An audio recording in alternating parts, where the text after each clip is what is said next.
नमस्ते फ्रेंड्स, मैं डॉक्टर छाया। कैसे हैं आप सब? आई जस्ट होप आप सब अच्छे होंगे।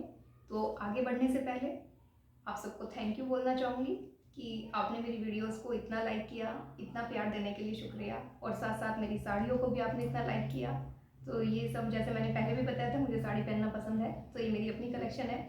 तो व्हाट्सएप पे बहुत ज़्यादा मैसेज आते हैं मेरी साड़ी को लेके। तो थैंक यू भाई, मुझे और मेरी साड़ियों को इतना पसंद करने के लिए, इतना प्यार देने के लिए। और अपना प्यार ऐसे ही बना के रखिए।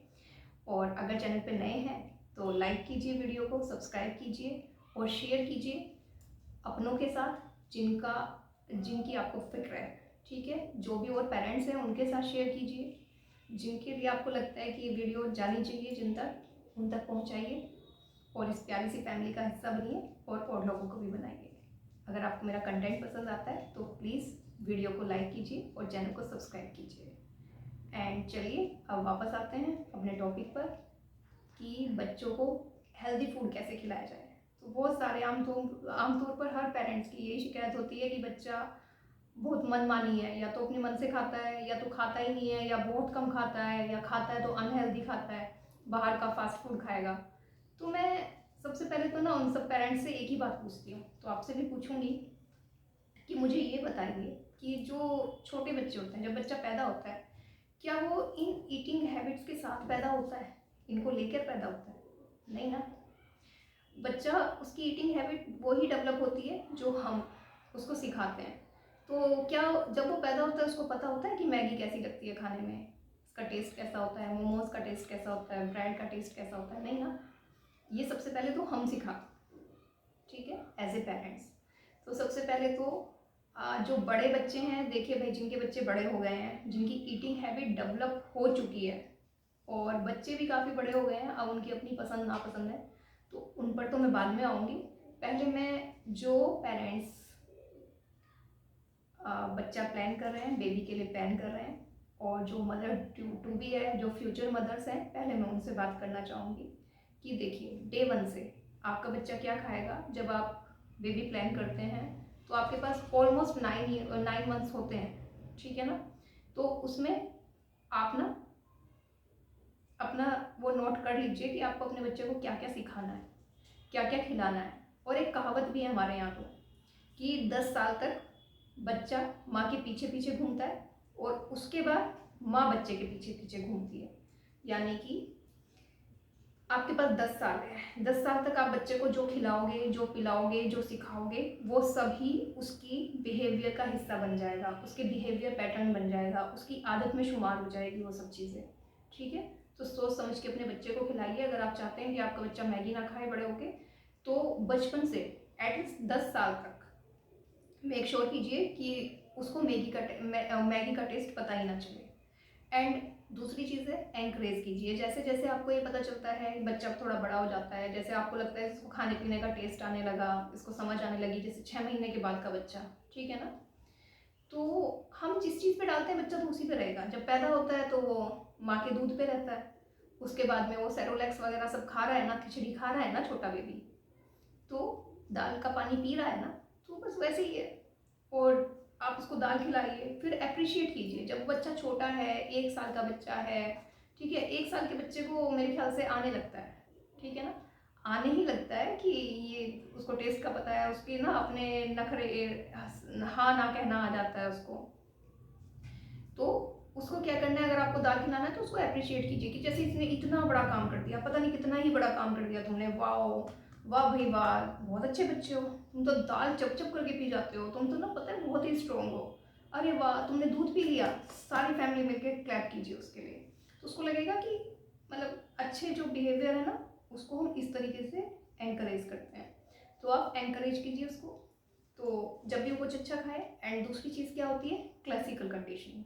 तो ये छोटे बच्चों के साथ ही हम कर सकते हैं, जब तक बच्चा 10 साल का होता है, 9-10 साल तक के बच्चे के साथ हम कर सकते हैं क्लासिकल कंडीशनिंग।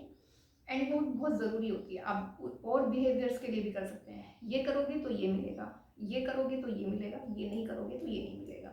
इसको बोलते हैं क्लासिकल कंडीशनिंग, ठीक है।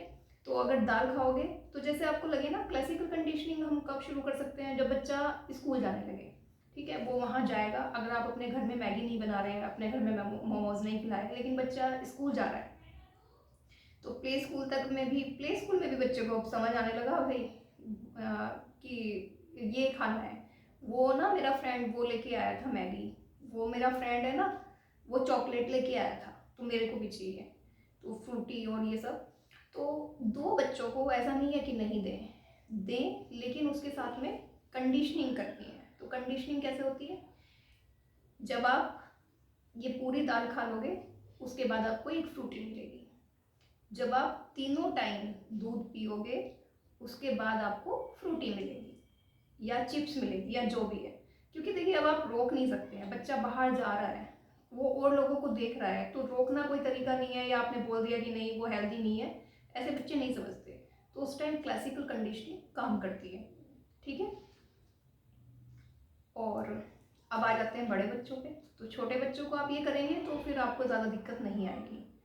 अब आ जाते हैं बड़े बच्चों के लिए। तो भाई अगर बच्चे के साथ दिक्कत हो रही है, अब तो उसकी जो है ईटिंग हैबिट बन गई है, तो अच्छा है कि आप एनकरेज कीजिए उसको ना। अब वो आपसे नहीं सुनेगा, आपसे नहीं सीखेगा, आप तो उसके लिए कैसेट की तरह हैं।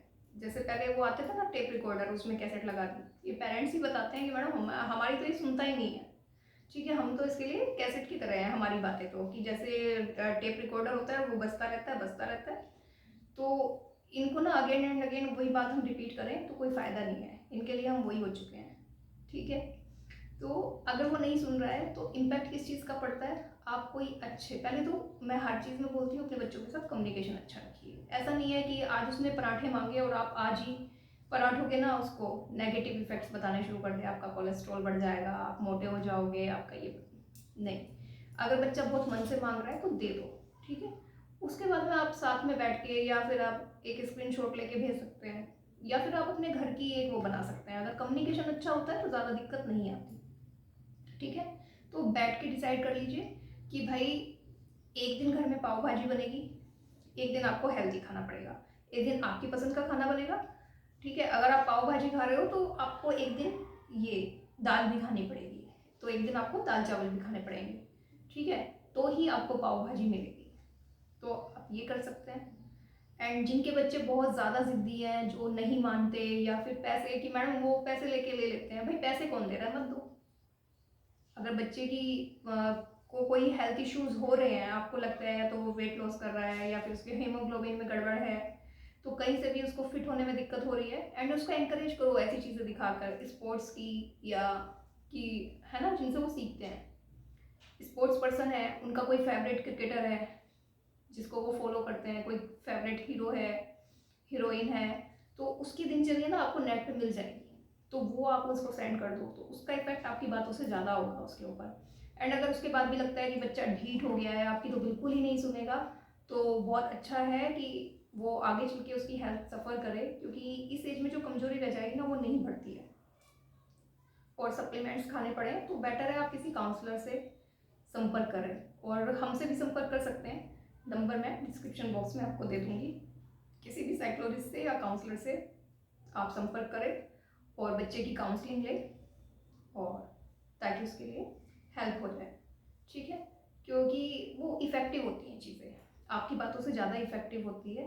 तो मैं तो यही सजेस्ट करूँगी, अगर बच्चा बहुत ज़्यादा ढीठ हो गया है, ये सब चीज़ें आपके लिए काम नहीं कर रही है, तो yes this is the right time to look for a counsellor, right.